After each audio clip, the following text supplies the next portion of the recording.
intro.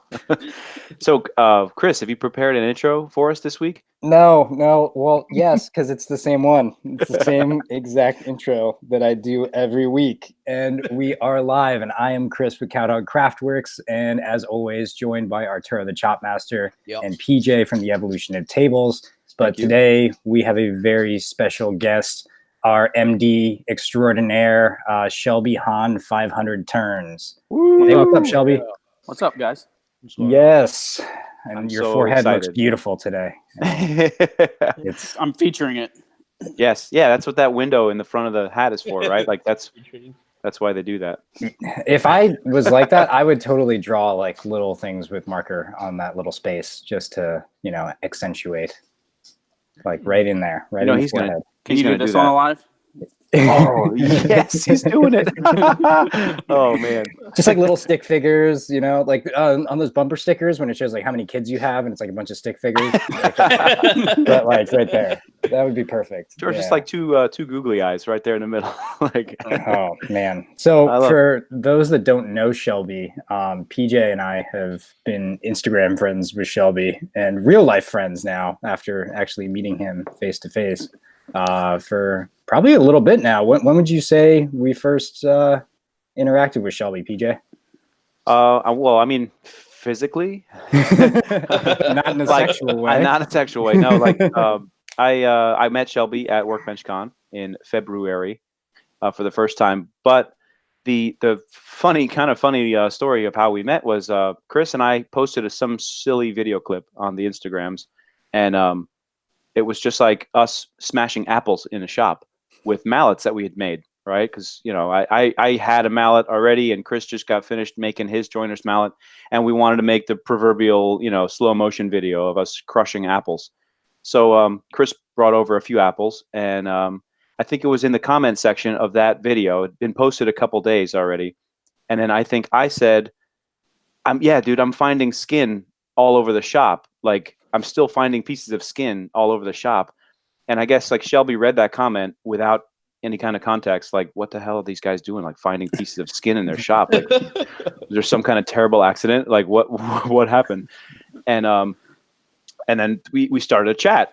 Originally the chat was between me, Chris Cunningham, and Shelby. And we're just like, what the hell? What do you guys? So we explained it, and then we kind of branched off and did our own, just the three of us chat, and we've been friends ever since, man. Been friends ever since. Over some skin. And I want to say, like, even before that, I got introduced to Shelby through Alma. I want to say, I'm not 100% on that, but I want to say that's how that started. And I remember talking because, well, one of the cool things about Shelby is that he donates all the proceeds from his rattles to foster care nonprofits, and that is dead in line with what I do on a job basis. So I think we got talking about that a little bit, but I don't know, Shelby, you tell me your recollection. I don't remember how I met you. I just remember two jokers. I thought maybe there was a Tommy Boy reference somewhere in there, and I jumped in, and PJ like started cheering and said, I love you. And then there was a DM, and the rest is history. But it's probably been like 9 or 10 months, almost a year, I would guess. Yeah. Last summer. Last summer. Yes. I could definitely, Tommy Boy breaks Chris Farley breaks the ice, Chris Farley about anything. Like even if I have if somebody compliments me on something, through a comment or a DM or a text message, I'll just default to a Chris Farley GIF or something. Like that's what I send back instead of accepting the compliment and saying, "Oh, thank you so much." Just do some stupid, Matt Foley in a van down by the river GIF, and then it's just awkward, and then the conversation's over. So that's my scapegoat all the time. So are you gonna add in afterwards that you were just dancing like Matt Foley, like in voiceover since it's not video? Yeah, in the show notes. Well, this is live on the YouTubes right now, so people will see the old. I didn't consent to this. I'm sorry, man. I'm sorry. Oh, okay. Well, we can blot. What is it? Censor your forehead. There you go. Pixelate your eyes and forehead. So Arturo's our editor, so he'll put a black strip over your forehead. those kind of things. Distort your voice a little bit. I could just add music at the beginning, some crickets, and then add music at the end, and that's and then he cuts out like shenanigans, where somebody loses internet connection, those kind of things. So fair. That's pretty much it. We really can't do anything else. So he's our editor. So yeah. As far as wood is concerned, because the podcast is called "Ask Me About My Wood," Shelby, what do you think of the little tour of South Florida that I sent to you? You wanna do it on the live? I haven't opened it yet. Oh man. Okay. No, I've been teeing up. My family went on a vacation, and I've been running around trying to get everything set up, but I have not opened the box yet. Oh man, let's do it now. Yeah. I'll go grab it. Yeah. Who is that people guy? love unboxing videos. We'll do it live. But you know what people love more than unboxing videos? Unboxing audio. That's going to be the new thing for all podcasts. Okay, yeah. You're going to get a tour of my house.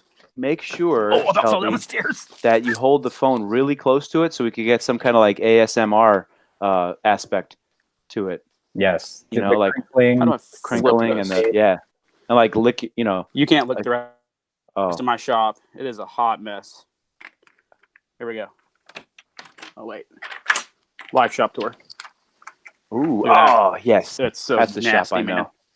Okay, here we go. Right there. There she is. All right, let me find a knife. Oh, PJ, that was that box from the other day, right? You were telling me about? Mm-hmm. Oh, okay. Isn't that cool how blast my postal service works, man? Like something was in my shop, and I just like brought it to a building, and now it's in somebody else's shop in a different state. That's how it works when you mail things. That's crazy, man. I don't know.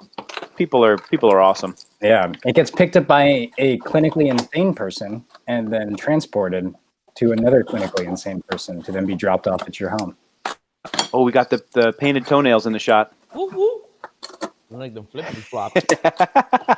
These are actually my shop shoes. Nice. Okay, here we go. What did you put this thing together with, man? Oh, that's fiberglass reinforced tape. Golly. The only way to do it in Florida, man. Yeah, man. We got boats all the time, so everything's fiberglass I just reinforced. basically, I used epoxy.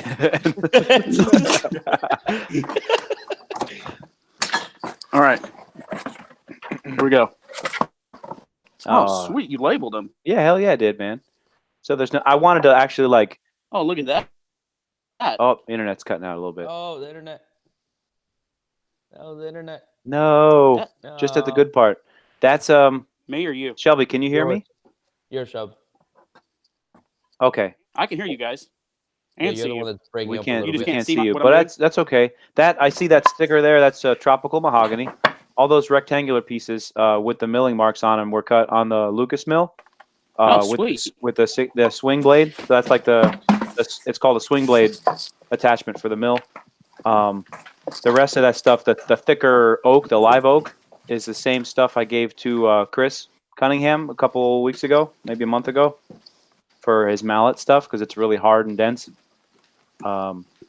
That piece of actual branch is acacia. I figured you could turn something. I know you like. Oh yeah, it looks awesome, turning, man. Because you have 500 turns in your handle. So can you see me now? We can see you. Come upstairs. Nice. Here you go. Oh, nice. There it is. Tropical mahogany. Yep, tropical mahogany. Acacia. Man, that is heavy. That's good stuff, man. It's pretty stuff too. Like especially with even though it's a branch, it's got a cool line. The sapwood to heartwood line is really definitive. It's really nice. So is all this wet? I'm assuming. No, man. No, that's all dry, ready to rock. It's super heavy. Yeah, the live oak is just dense. Man, all this stuff is just as hard as a rock. What was that piece? Is that another piece of mahogany? Yeah, that is also what she said. Oh boy. How many times am I going to hear that? A lot. Two more. Two more. That's your limit, and then it's like a quarter in the jar. Yeah, and then we just it's borderline inappropriate after that. It's a family show. A mallet out of that. Mm-hmm. A turn mallet. That'd be awesome. Yes, I figured if you didn't have an idea right away for that round piece, maybe you could resaw it and like basically slab the mini log on your bandsaw, and then use it for whatever else. Yeah, rattles and things. Sweet, man, that's awesome. I appreciate you. Of course, dude. Of course. I totally forgot, however, to put a sticker in there. I just got a bunch of stickers, like my logo and stuff. I forgot to put it in there because, frankly, I forget a lot of things. Chris will tell you. Like, Shelby, I think your camera's pointed the wrong way, bud. Hey, man. We got it. We're there back. You go. Nice. And we're back. There All we right. So tell us, man. Before you got here, we were talking about this new this drink that my wife has been making me for like 4 or 5 days. Oh God. It's a mixture of turmeric, beet juice, and lemon juice. And in like 5 days or so, I've lost 6 pounds. Wow. TBH. Yeah. That's awesome. It's probably mainly just water weight and a good poop, but that's about it. What are your thoughts basically? That's why I brought it up. I wanted to know. Oh, on your drink? Yeah. Well, I mean, do you have explosive diarrhea that looks like you're bleeding from your rectum with that? One day I did. Yeah. One day I did have like a dark purple, almost like Purple Heart poop. That's what color it was. But yeah, I toned down the beet juice, like a little bit less beet juice, more water or orange juice. Part of that's go ahead. No, I was just going to say part of that's because I slipped some Purple Heart sawdust into your mix. That's God why. Damn it. I knew it. I knew it. Well, it's fiber, man. Yeah. It's extra fiber. It's like a delicious pentaglone. So. God. Yeah. So, yeah, well, most of those cleanses don't work very well. Okay. Usually what they find is like when people lose weight, it's like you said, it's water weight, or what they'll do is they'll be focused on being healthier at the time, and then the association is made right to the cleanse. But if you feel, I mean, that's healthy. Obviously, that's a healthy drink. Sure, right? That's better than drinking a Pepsi. Exactly. Yeah, so. it's a step in the right direction. Yeah. Yeah, but I don't think PJ's trying to do it because he's trying to lose weight. Yeah, because Arturo called me chubby the other day. No, I didn't. Really bothered me. Yeah. No, I didn't. Just can't go to the bathroom. You were doing it just to go poop? No, just doing it to whatever to try it it out. Yeah, I didn't have any particular reason, just to be to be healthy. Help clear me out. Keep the cholesterol in check, I guess. And when you're 30 plus, you start thinking about these things like, hey man, I still want to be doing this when I'm 50. I still want to be doing this when I'm 60, 70. Like I want to be. I played football in high school. So I was big, and then I stopped playing football, but I was still big. So I'm like, well, there's no reason to be, carrying around all this extra, mass all over the place.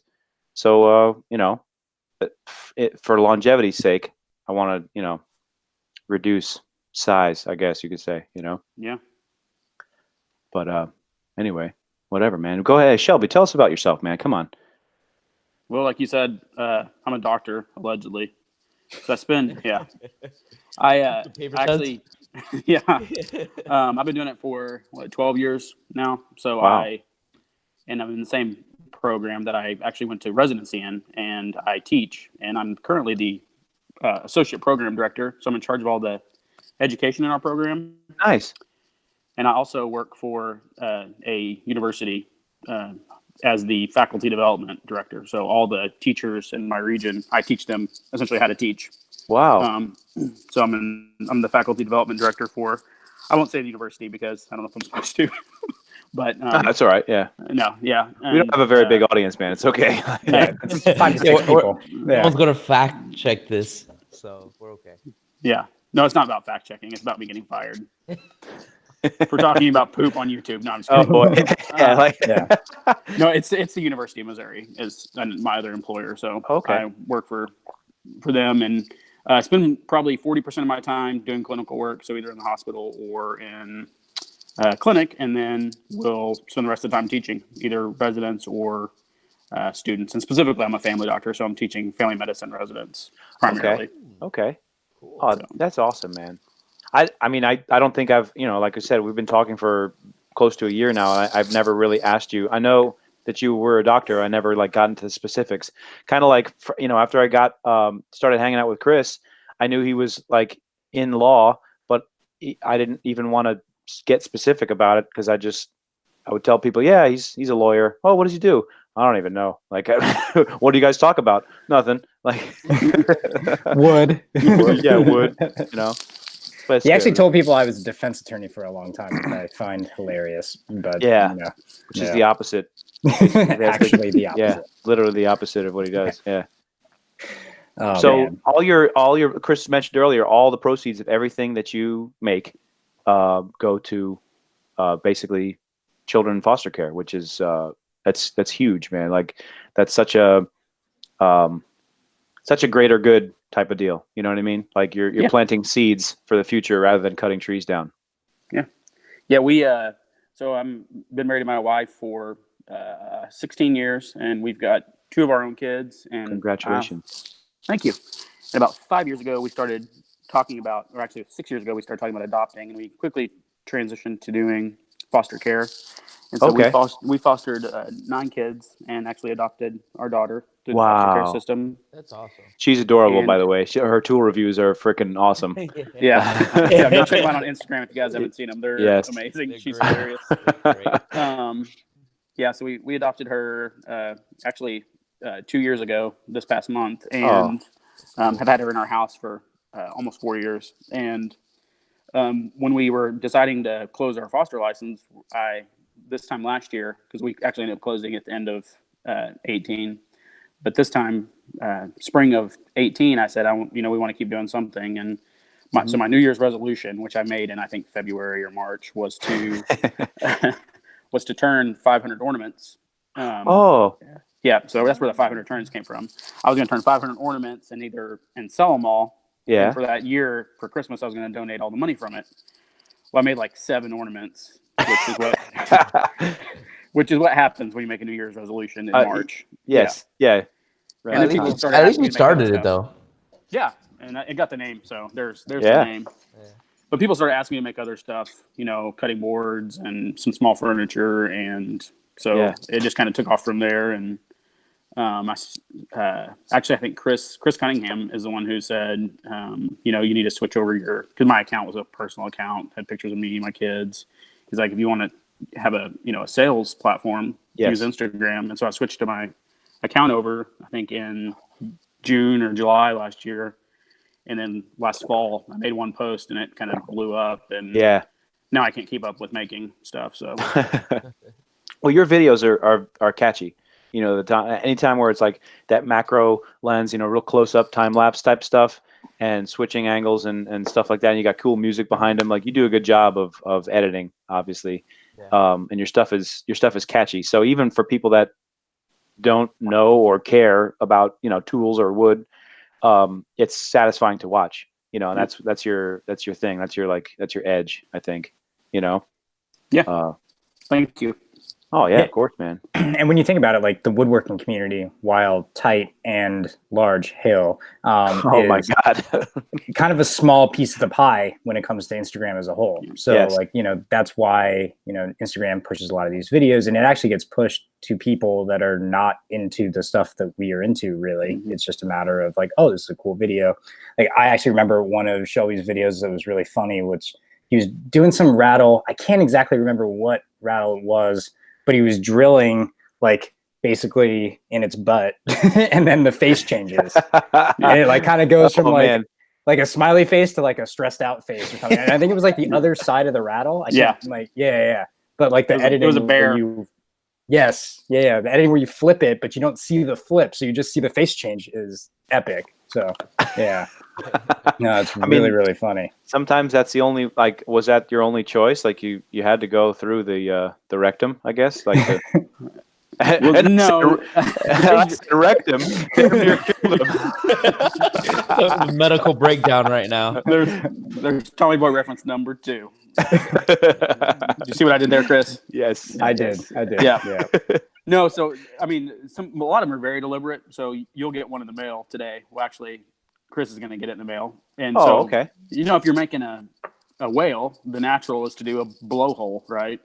Sure. And if you're doing a dolphin, the same thing. If you're doing a bear, you can impale them to the side, or you can, go up the chute there. A quick little yeah. Quick. Yeah. I'm a doctor, man. I'm a doctor. I know, man. You're totally comfortable with those kind of things, but it does make the hair on my neck stand up. And there's a lot of hair on my neck, to be honest.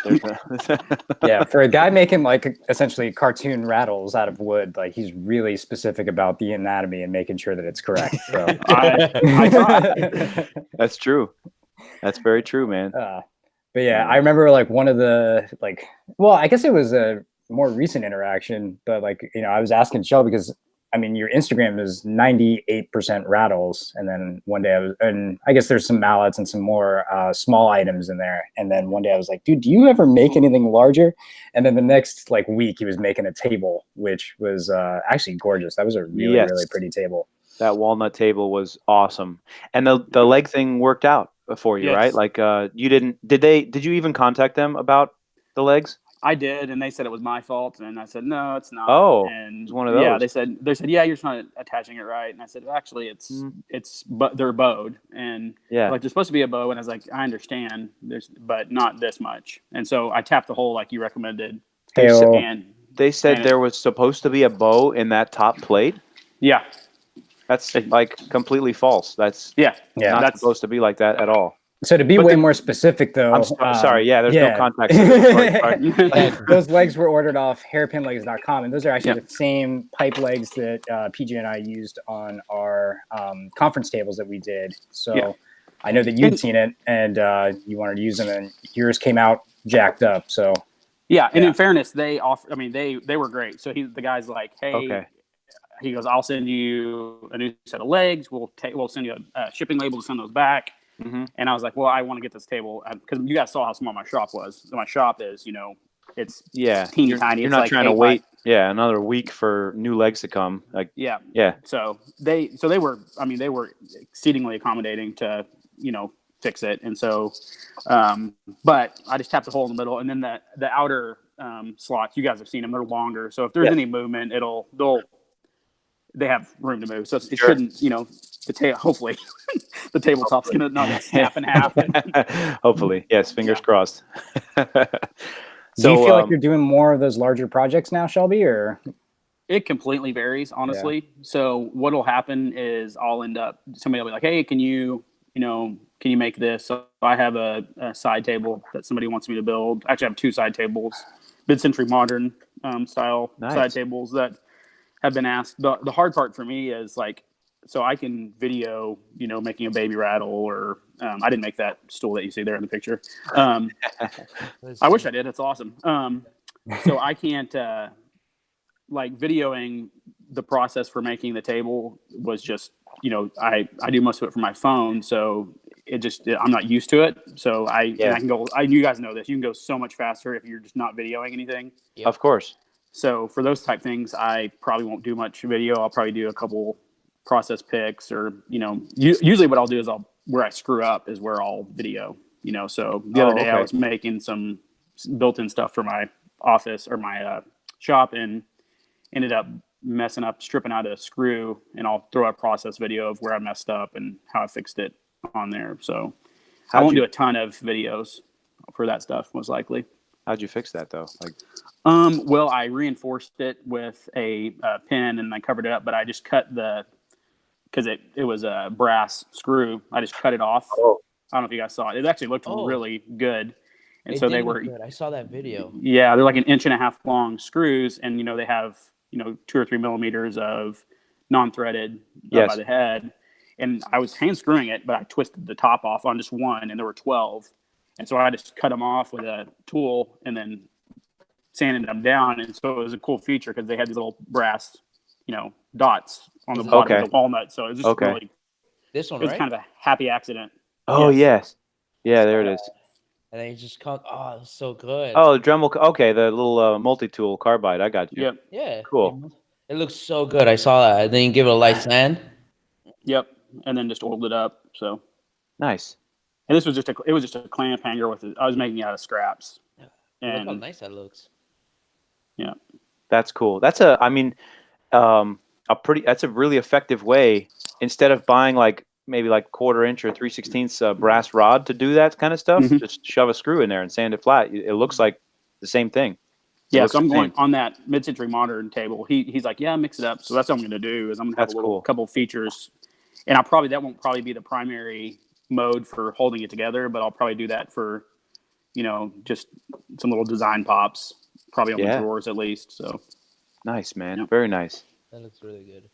Speaking of drawers and dowels and everything, I know like maybe my method of making drawer boxes might be frowned upon, especially in the hand tool or traditional woodworking community. But I'm making a bunch of drawer boxes. I haven't really posted a picture of it at all. I just kind of alluded to it in my story this morning and the other day. But I'm just using this ply with 3/4 inch ply as the box and 1/4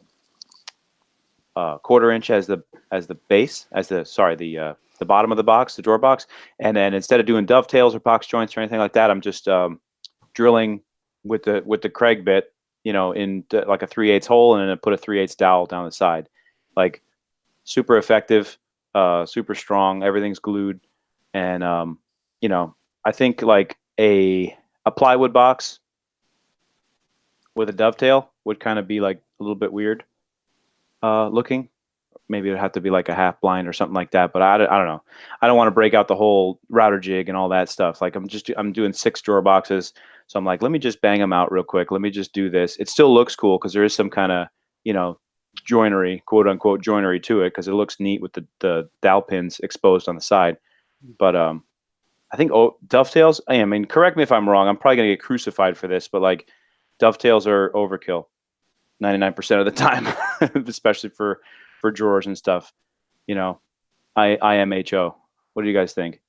Well, it depends on. So the place that we got that shaper from, that guy Avi, who we found this shaper off of OfferUp and went to his cabinet shop. Like he had all these devices to make banging out dovetails super quick. Like those, I mean, what do you call those? Dovetail machines, I guess. Like it's a jig. It's a router jig. Well, didn't he say that he had like a full machine that was like almost automated? Like he just stuck the thing in there and it cranked it out. Actually, I think it's actually called a shaper.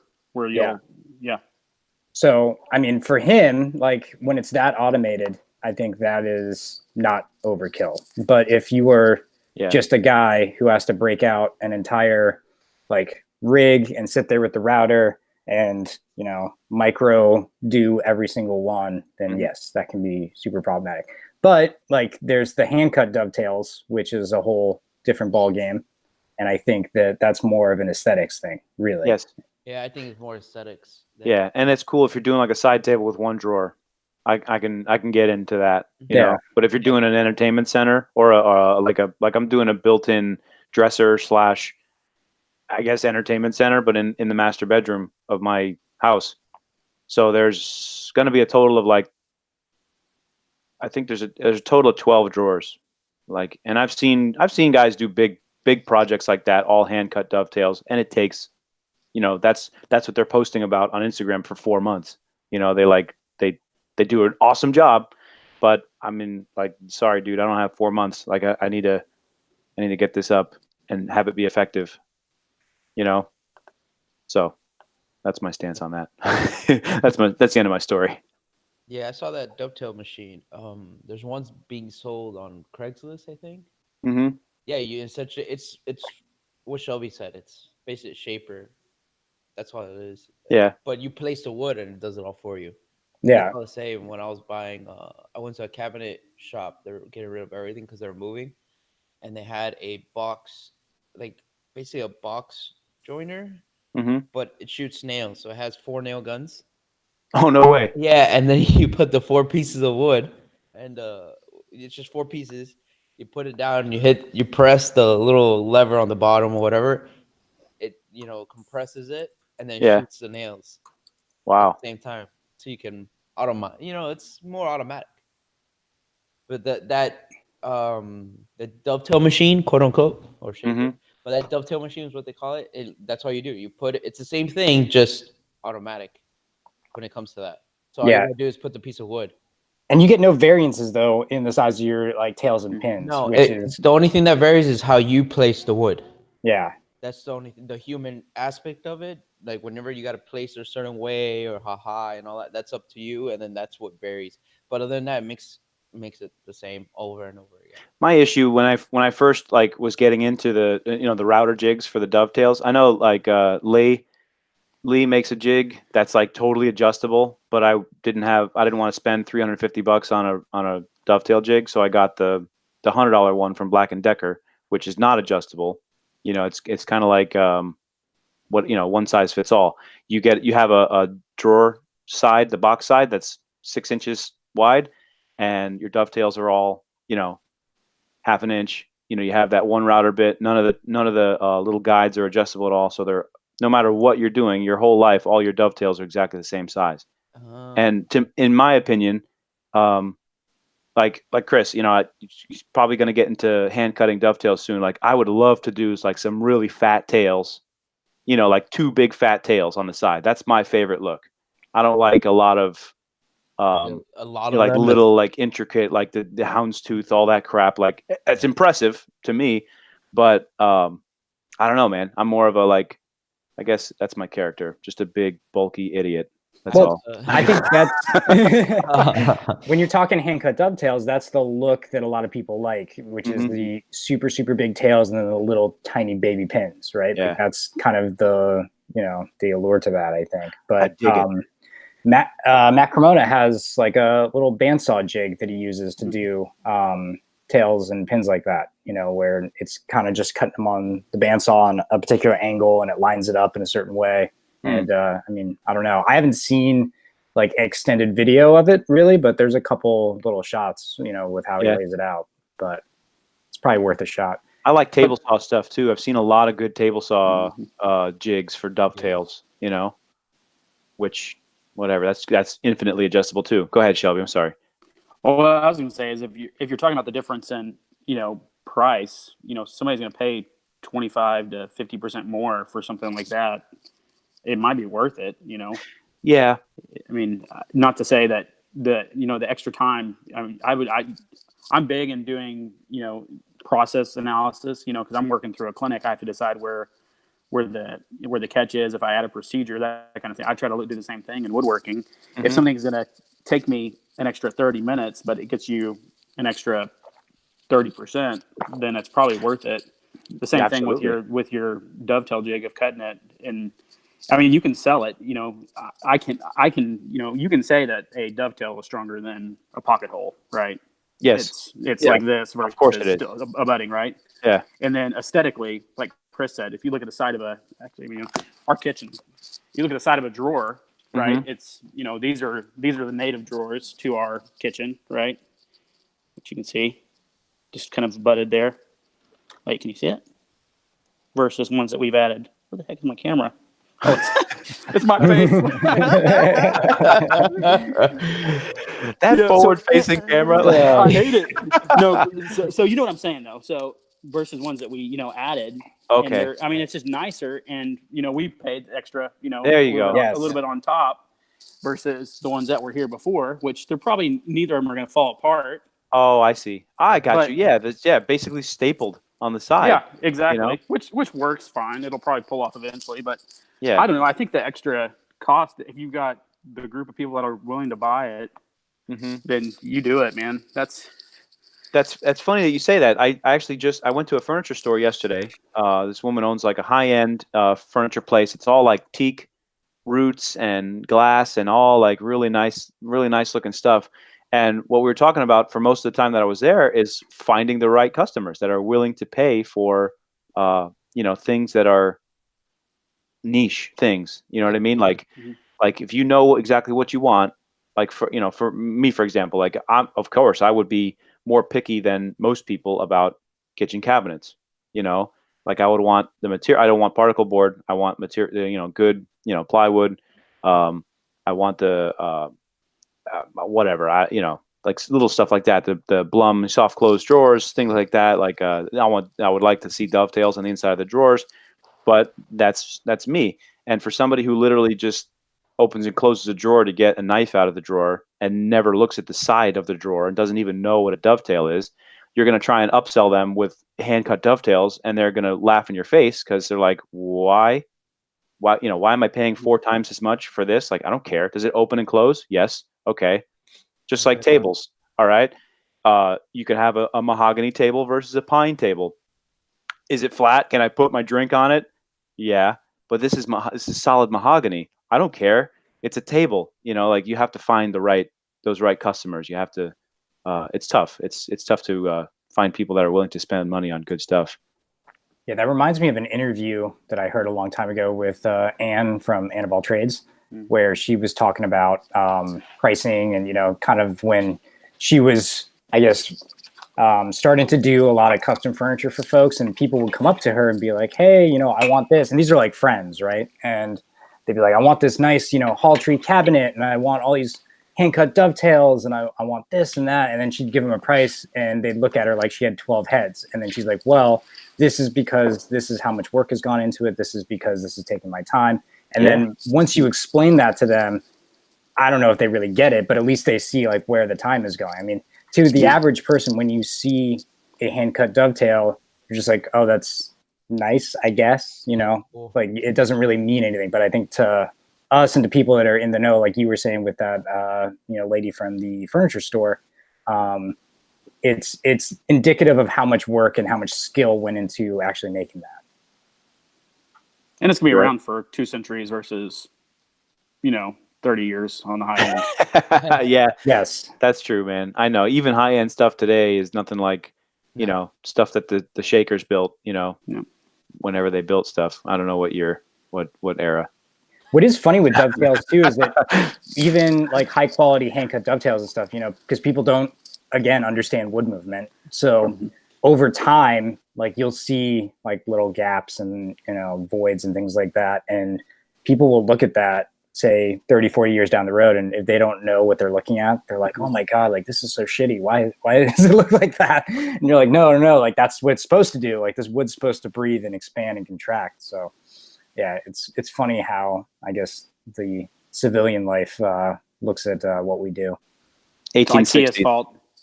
It is IKEA's fault. Yeah, man. Shaker. Sorry, I was doing another Joe Rogan and Googling stuff while we're talking about it. It's around the 1860s, the mid 1800s, early to mid 1800s was when the Shakers were shaking it up. But yeah, man, IKEA kind of like saturated the market with stuff. It kind of helped to lower everyone's standards because everything was super accessible, super cheap, and you get this false sense of satisfaction by assembling it yourself. and that's all everybody ever says. Oh, I got a new apartment, got to make a trip to IKEA. Like, okay, hey, I get it. Not everybody can afford something that created by the Evolution of Tables or Cowdog Craftworks or the Chopmaster or Shelby 500 Turns. Like it's not practical. Most of the stuff that we make is not practical, not even close. But what's cool is that when you get a customer that actually goes to IKEA and is like, no, I don't want this crap. I really want, something wood and this, and they're willing to pay it. Yeah, that's a conversion. We have friends who are like, hey, I know you do woodworking. Can you make me a table? Can you make this? Because I went to IKEA and it just feels crappy. Feels cheapy. I want something real wood. I'm like, oh yeah, of course. I like to call that the IKEA baptism. Yeah. Like they've been converted once they've been converted. Exactly. I ate a bunch of meatballs and I didn't buy anything. So can you make me a table? I go for the hot dogs. 2 hot dogs and a drink is $2.50. I love going for that. I'm not gonna lie, that weirds me out. What? The food. Oh yeah. It's just bizarre. I mean, like, I don't know. Could you imagine like if my hospital started doing that? It's like, hey, you guys want a meatball with the door? Somebody,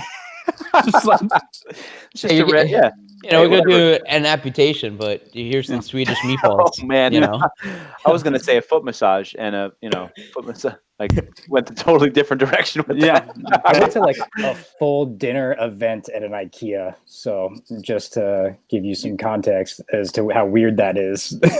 I went out with this Swedish girl a few times, and of course she was Swedish. Yeah, she was Swedish. It's IKEA. Yeah. So she invited me to IKEA they had like, I want to say they were like fucking celebrating like the summer solstice or some bullshit like that. It was like something Nordic and pagan, but like IKEA, like the the what's it called? The Scandinavians are like into that kind of shit. There's like druids and all sorts of good stuff. But this is what's her name? What's her name? Björgen Kjörgen of Björgen Fjords. Björgen Kjörgen. And I want to make love to you in the near future. My name is Björgen. But so anyway, like IKEA had like a full spread of like Swedish food, like traditional Swedish food, and it was pretty good. And I did not pee out on my butt later, so there was that. Yeah, and they have that weird like grocery store thing that's there too. Yeah, the bottom. The freezers and stuff. Awesome. Yeah. There's some good stuff in there. What was it? I don't know. We were flying into Munich, or we flew into Berlin, and as you're flying in, like if you're right before like he starts descending into the landing strip, you see a giant IKEA. And I felt like such an American. I was like, look at IKEA! We got IKEAs! But we didn't go in it. I was mad. Yeah, it was in Berlin. And Berlin's a little bit more industrial. So you see like this giant IKEA by the airport. Screaming at me, like, shut up. Welcome to Germany. Yeah, there you go. I heard from a few different people that IKEA in Europe is different than the IKEA here. You know what? The Germans in the Germans. They say it's the same crap. Oh yeah. Yeah, I don't know. I guess it's the one in Germany. Okay. But like, I mean, Germans have a little, they might have a higher standard as far as engineering is concerned. Engineering, and engineering. German engineering. Engineering is one thing they're really on point. Like they're amazing with that. But yeah, man. I actually bought a Messerschmitt TV console. That was a World War II reference, I guess. That's an airplane manufacturer. No, Messerschmitt. No, okay. I mean, I'm sure one of our 12 listeners will get it. We can act. Hey, you got to download the cricket sounds for that. I told you, it's right on it every time. And I can't keep doing that every damn episode. I'm sorry, man. I'll bend over. I had a buddy of mine listen to the third podcast when we first did the crickets. Yeah. And like, my daughter was over their house playing with their daughter. And then I go and he goes, yeah, there was a part, like, I think you guys messed up on, and there's crickets. Cricket. No, it's just didn't hear the Chinese joke that he did before that. It was so bad. I know. I'm sorry. Now it's that at crickets. Yeah, so for those of you new listeners and Shelby who probably hasn't listened to podcast 003, I made a joke about Chinese drywall because Chris is half Chinese, and whatever. It basically the reaction I just got from you guys is the same reaction I got when I told the joke the first time. Brian, wasn't Brian with us on that? Yeah, he just nobody said anything. Like you watch the video and everyone's just like, oh man. Arturo's going off about how he can't get any kind of drywall anchor to hook into this specific, this drywall. Yeah. And, it just keeps like fragmenting and coming off, whatever. I said, it's probably that Chinese drywall, man, that, and then nobody laughed or whatever. At the job that we're on right now, we thought it was Chinese concrete because it kept blowing out all the time. But then, my God. It turns out just PJ has a Chinese Tapcon drill bit that's super dull. Man, Shelby, what are you guys doing? What are you guys doing there? I don't even know. Ask Chris. It looks pretty cool. It is cool. It looks cool, but it's a fucking nightmare.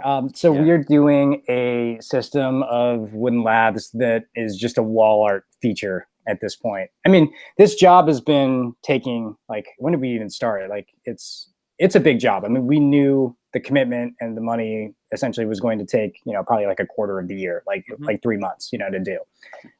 They are running a little bit behind on the construction site. I would say actually about a month behind or so at this point. So they ended up moving up the timetable of the wall art feature, which was actually supposed to be our last installment on the job. So this is the same facility that we did that giant desk for, the faux beam coffee table, and the like 5 conference tables. Yeah, the ones that you jacked our leg style from. But yeah, then after this segment is done, we still have a 14 by 14 foot stage to do, and then some small amphitheater style seating that's supposed to like wedge under this suspended shipping container. Oh my goodness. Yeah, but it's like I said, it's a great job in the sense that it's paying very well. But this installment, especially compared to the other installments, is really where we're making our money, because, you know, this is about, I would say, 40 times more work than any of the other installments. Oh, absolutely. Yeah. The other 3 of the 4 installments are literally us showing up, dropping stuff off, kind of setting it up, moving it around, and leaving. Like, this is the only one where we've really only spent a total of like 4 full days there. Not full days, but like 4 times that we're there, like actually drilling and shooting nails. Our method has changed. Like, obviously, like we're towards the end of this install now. We kind of like evolved from just trying to shoot nails directly into the concrete, but the building is constructed. I don't know if you guys do this up where you are, Shelby, but it's called tilt wall construction. They'll pour a slab of really high pressure concrete, almost as it'll look like they're pouring a floor or a foundation, but then they have these big cranes that literally tilt the wall up into place, and then like making a house of cards out of big slabs of concrete.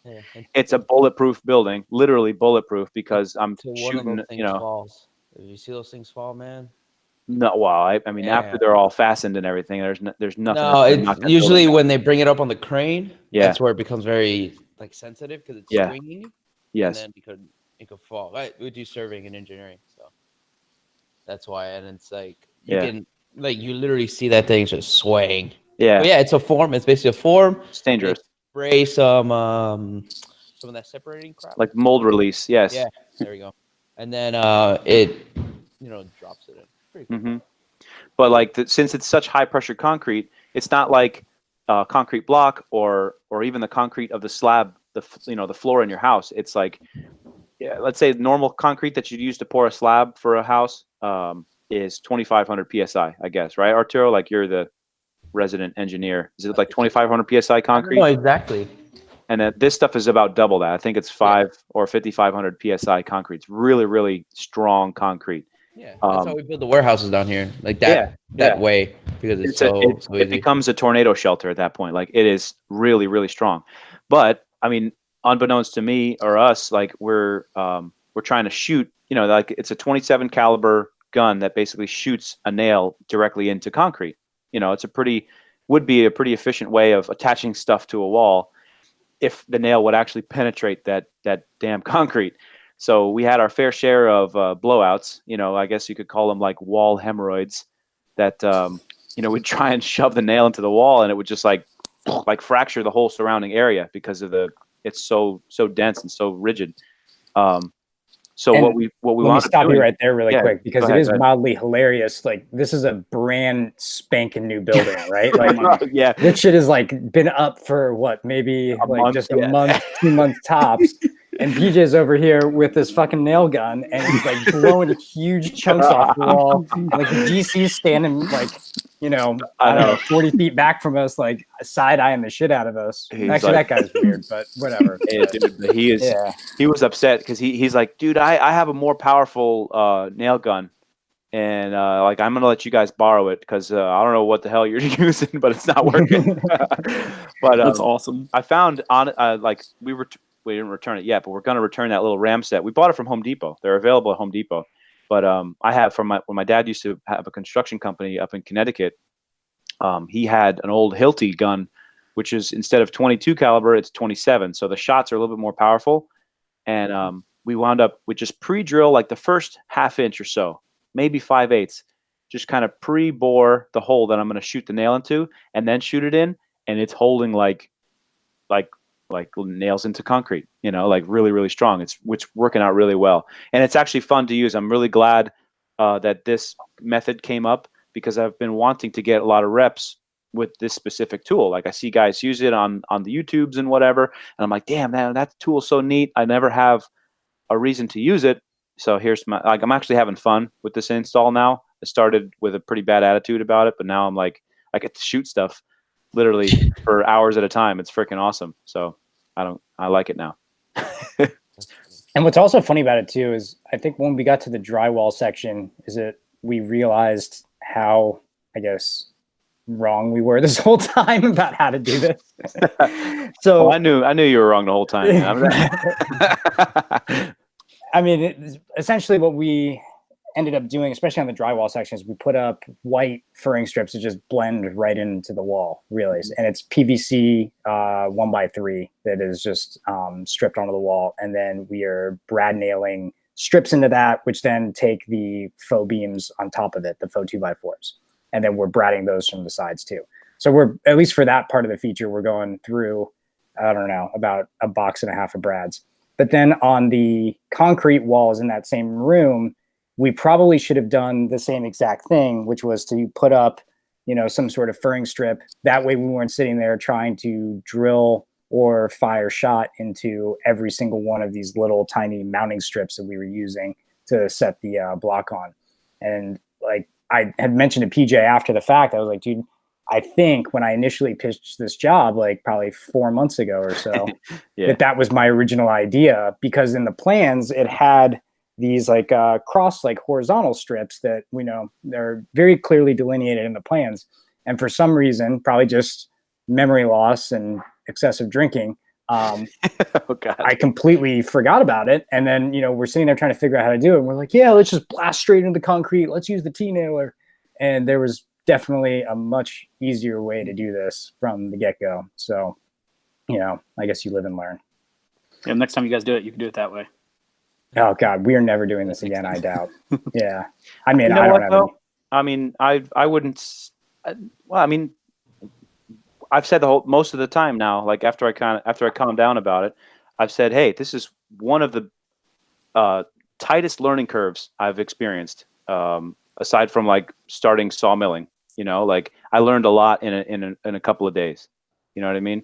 Like we rarely work with concrete. We never worked with tilt wall concrete. We never shot this gun before. Never made that many bevels on a table saw. Never. Like there's a lot of firsts in this project, and I appreciate it. I learned to like, instead of being pissed off and saying like, damn it, now we're out of our comfort zone, this and that. Like, hey, now when the next one comes up, we can bid accordingly, and we can bang it out fast because now we got it down pat. You know, and I like that feeling. I like to have like a new skill under my belt. I love that. You know. I just like broaden my frame of reference. So I like that. And that is true. It's like if I had gone into that initial meeting with this guy and turned down the wall aspect of it, we wouldn't have gotten the entire job. I mean, yeah, because that was literally the very first words that came out of his mouth was, you know, hey, like we got this wall thing, you know, are you able to do that? And then that led into everything else. Mm-hmm. So, I mean, that's kind of a weird perspective on it, but, I mean, it's also one of those things where we knew very much from the get-go that this part of the job is going to be the most material intensive and the most labor intensive. So this is, like we said earlier, like where we're making our money, because the other stuff, it's like, all right, slap a box together and stack it on top of 2 other boxes, which also we found out, and I think we discussed this last week, that we could have done that phenomenally easier. Yeah, with the domino. Yeah. Yeah. But, gotta have faith, man. Gotta have faith. But anyway, so here we are, and hopefully we'll be done with this section in about a week, and then we'll be on to the next. Shelby, what's the biggest thing you've built? Well, I grew up, my stepdad was a contractor, so I built houses, actually. Nice. Oh, dude, that's awesome. Yeah. That's awesome. And then later, he, probably when I was a teenager, he switched to doing siding only. Mm-hmm. So you guys probably don't do much with siding in South Florida. No. Because it'll blow off. Yeah. But, they used to. Yeah. So we would do steel and vinyl siding, which was kind of fun because, you know, you're up on scaffolding on the side of a house. And I typically did the soffit, which is the underside of, you know, overhangs. Yeah, he gave you the hard part to do. Yeah. Yeah. Pointy straight. Yeah.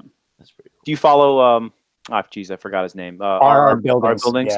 Yeah. You mentioned steel siding. I'm like, dude, I wish I want to do like a big pole barn down here. I love the way those buildings look. But there's no way we could pass any kind of inspection with that stuff down here, the hurricanes. Hell no. He was saying that people are using those to actually live in up there too. Like there's actually like post frame, like house shop combos. And I'm like, that is so cool. That would be so awesome. They do that stuff even here where you'll, it'll look like, you know, they call them Anderson buildings. And so they'll look like a barn and people live in them. And there's some pretty swanky ones that people have really done up where it kind of looks non-assuming. And then you walk in and super nice on the inside. It's fully furnished and beautiful. All the finishes on the inside are. You know what? Speaking of steel, basically steel siding, a movement that's going on down here is shipping container homes. Mm-hmm. There's actually one being built one street over from me. It's a 3-story house, about, I think the guy said like 2,400 square feet total. Just shipping containers stacked on each other, man. And talk about, again, like a bulletproof home. If those containers are they interlock anyway, they come across back and forth the Atlantic and Pacific Ocean all the time, getting beat up by storms. Like, there's no way a hurricane and any of its friends are going to be able to damage that structure, you know? Mm-hmm. So I really think it's definitely something. It's a cheap option. You know, it's half the cost of traditional concrete block construction, and way stronger, I think. And the project moves a lot faster. Like, literally, I could call our friend Dusko, who works in the shipping industry. He could get those used containers, maybe 1 or 2 trip containers, for really cheap, and just have them drop off 6, and basically, like, you have a shelter already. You know, I mean, obviously there's a lot of work. You know, you have to put them on a flat pad. You got to run electricity and plumbing and all that stuff, just like a house. But Shelby's gone? No, he's back. All right, good. I don't know, man. I'm just intrigued by that method of construction. I like that. Yeah, I like the shipping container shop idea. I don't like the tiny shop idea, but I like the idea of, say, having 2 or 3 of them connected, side by side, walls cut out. Yeah, and done. That looks to me like. I think we talked about it. See if we could fit a CNC in one of them. Yes. Yeah, I don't think, because your CNC is like close to 8 feet wide, and the shipping container is 8 feet wide, so you'd have to put 2 next to each other, which is fine, because at this office that we're at, the Shipmonk office, they literally have 3 40-foot containers side by side. The inside wall of the outer 2 is cut out, and both walls of the middle one is cut out. So it's literally 24 by 40 with 2 posts in the middle for support. And, that's like an instant shop space. You have to put some kind of roof over the top of it, obviously, because there's those 2 big seams where they all meet each other that you want leaking. But still, what an easy shop, man. If you've got a big piece of property and you're trying to build a cost-effective shop, 3 containers. Let's say $3,000 in to the whole thing. If that. Yeah. Especially with a friend like Dusko, so you probably get them for free if somebody's just trying to get rid of them. The cost comes in the transportation, the crane, and the flatbed transportation of them. So if you can pay for that, you got yourself a shop, man.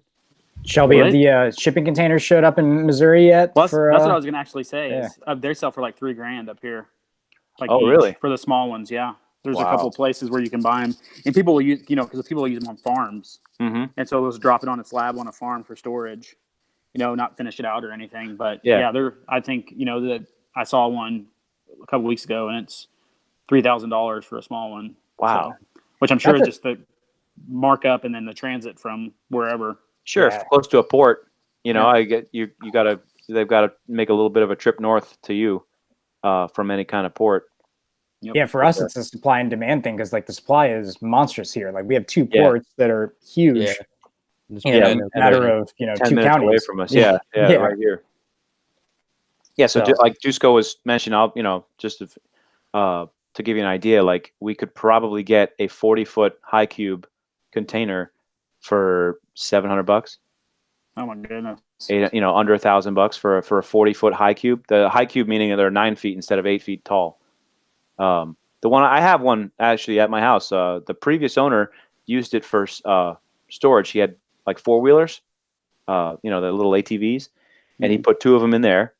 That was his storage shed for his toys, But now I use it for storing slabs. I put a dehumidifier inside of it, and I store slabs in there. So that's good. It's small. The 20-footers are small. I would definitely rather have a 40-footer. Well, I'd rather have a lot of things, but. So Shelby, like, what's next for you? Like as far as, I guess, I don't know, # goals, something like that. Because, you're obviously doing really well on Instagram. You're doing well with, making a lot of these rattles and, having at least a, impact in your area. Like, what's next on your goals list as far as your brand and where you're going with this? Well, I'm trying to set up some, because it's, I don't really have the time to be. I would rather design rattles and not like produce them. So I can make a rattle from beginning to end, and 20 minutes probably in total work with one that I've already made, a simple one. And I would rather make Ned Flanders and Mark, and kind of be creative and stuff. Yeah. And so I started I haven't launched it yet, a Patreon page to it's just people that are entertained about what I do, to kind of create some passive stream. And I've got a couple companies that are going to pitch in some stuff as kind of a swag pack if you contribute. Oh, nice. All the way up to and including I'm going to do like a rattle of the month club. So if you contribute, I can't remember if I said it at $30 or $40, I'll send you a baby rattle every month. Cool.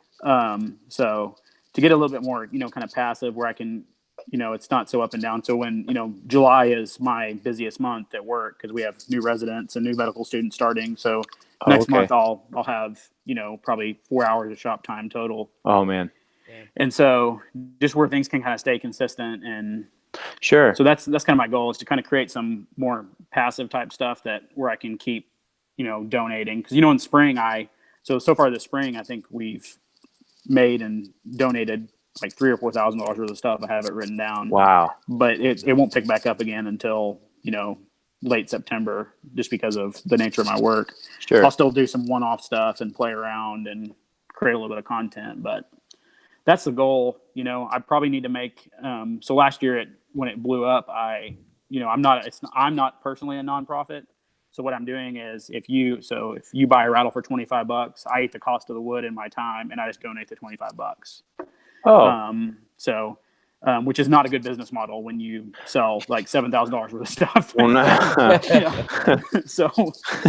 But that's like some Arturo math right there. Yeah, exactly.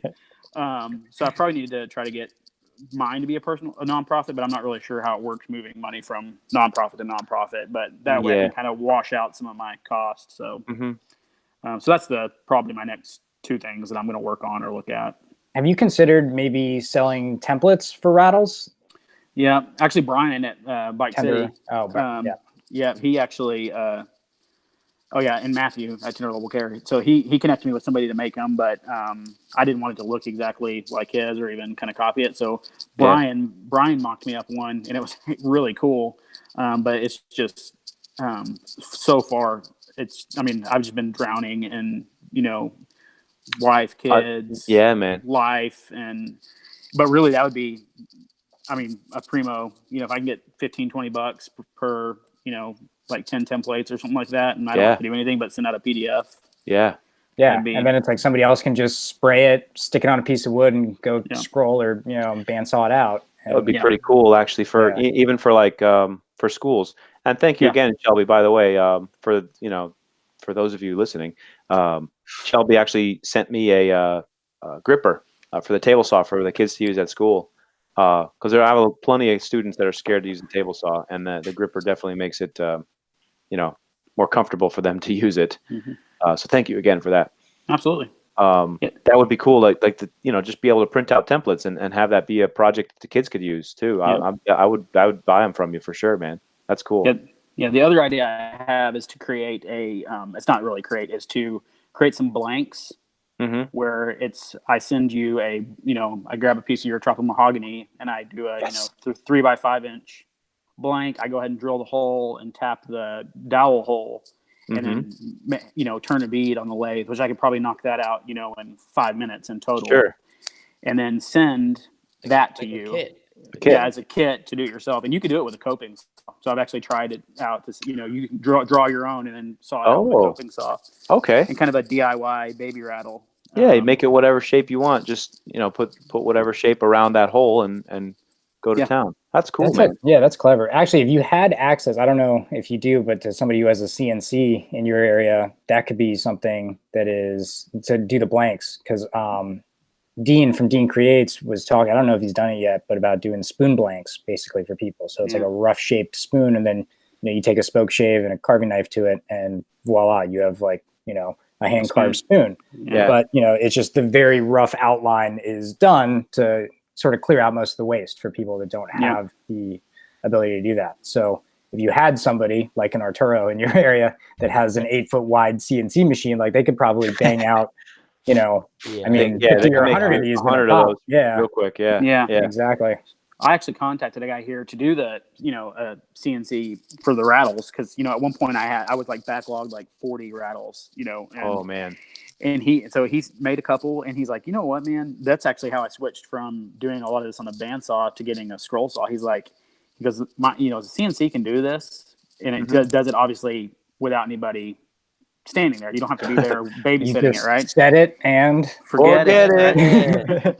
But he's like, for what you do, you should check out a scroll saw. And he was right, man, because I can actually like a simple, like a straightforward design with just a random outlines where I'm not like layering stuff like I do with like some of those crazy ones I've done. Like I'm making this Ned Flanders right now. It's layered and it awesome. takes a little bit of while. It takes a while, but the simple ones I can scroll them out in 2 minutes.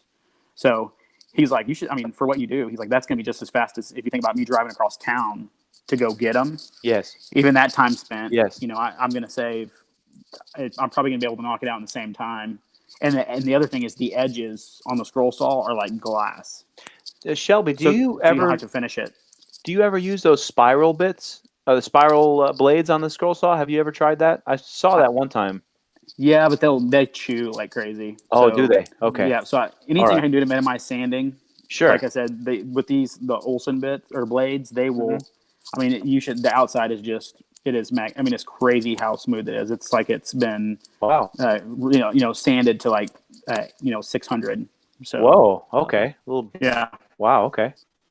So spirals are no go. I remember seeing that for the first time. I think it was like Izzy Swan or somebody like that that introduced the world to the spiral cutting bits, because then you don't have to turn the piece at all. You're literally you can just kind of you move it like as if you're a CNC. You're it's the same orientation the whole time. But all right, so that's good. A good bit of information. I will not purchase them.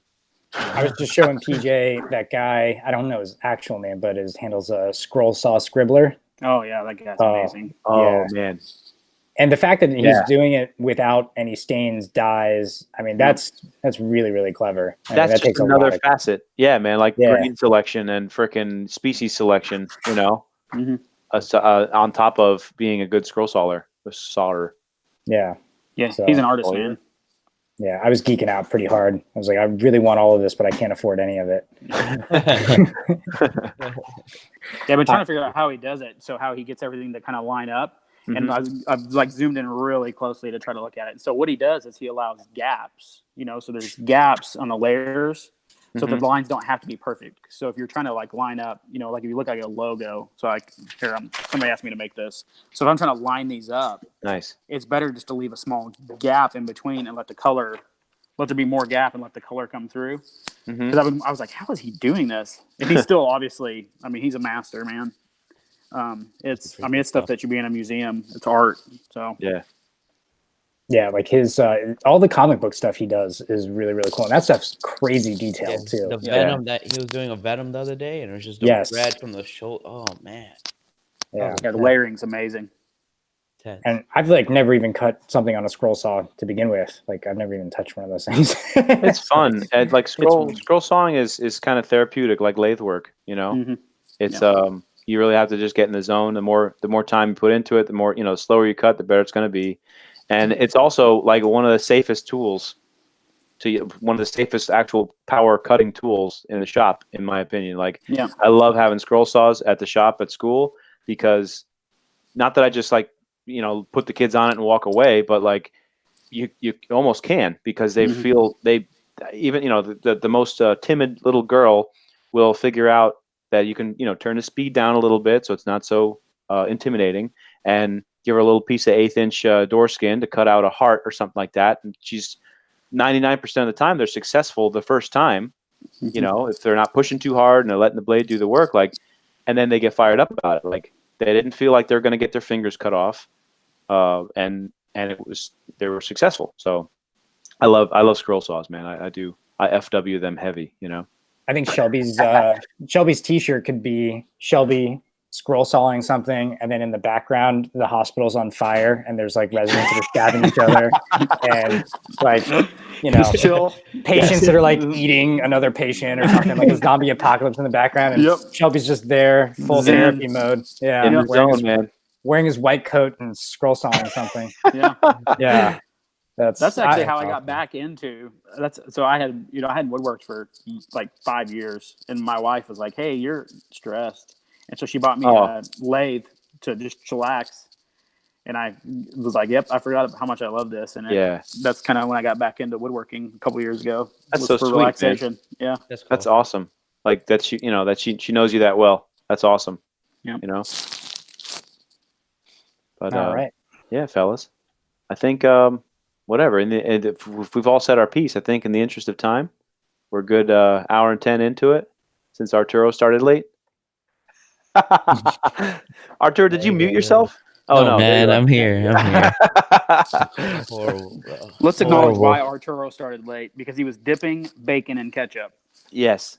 Thank you. They ketchup for breakfast. Thank you for putting it out there. That's like, do you do the ketchup on the eggs? Is that a thing? Yeah. I have a weird thing with the eggs, and that's a topic for a different day. All right. Yeah, you're gonna get Instagram death threats for that, man. Yeah. Let's take a quick straw poll here. Like, how many people put ketchup on their eggs out of the 4 of us? Not me. Not really. No. If they spill over from my hash browns, I'll eat them. But I'm not going to intentionally do it. If it's incidental touching, the crowded world principle. Hey, if it's adjacent to trash, it is trash. Oh God, no, we're not doing that. That was a Seinfeld reference. That's. So I'm going to be clear though. If the ketchup touches my bacon, I'm going to get a napkin and wipe it off. I'm not going to intentionally dip it in ketchup. That's actually a really healthy choice because you're taking off some of the grease from the bacon too, man. That's good. It's good practice. You want to hear You want to hear a final fun fact before we hang up? Yes. And so my wife is vegan, and so by default, I'm essentially vegan plus cheese. And